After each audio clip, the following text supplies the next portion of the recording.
Baik, not saya only energy transition, but also how biodiversity can play a role in decarbonization. And Indonesia is certainly a big part of ASEAN.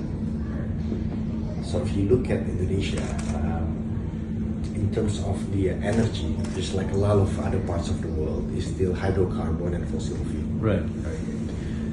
Having said that, Indonesia has started to experience this downstreaming of critical minerals that we have under the ground, and see that the value addition is so much that we can actually increase the welfare of the people. Let me tell you just one simple example.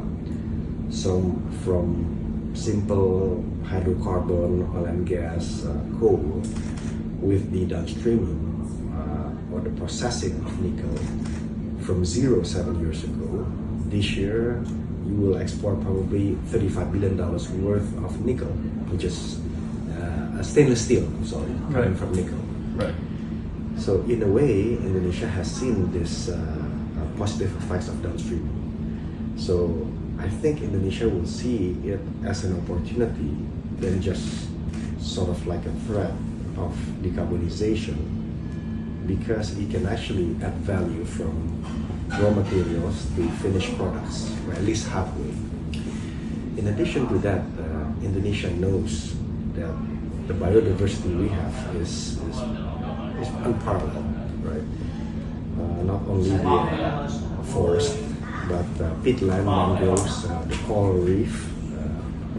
I think Indonesia has one of the best possibility for carbon sink. Right. So, for example, just a month ago, we had a good discussion with Stanford School of Sustainability to say, hey, what kind of things can we do here? Because it is a new school, but we can really benefit from a discipline that can value biodiversity. Because the big idea is that Indonesia and ASEAN will be to value the biodiversity around you and use that capital to process the minerals under you with the renewable energy that with technology is available, right? Because wind, solar, geothermal, hydro can be very big in Indonesia, and with scale you can get to parity with the fossil fuel and hydrocarbon. Right.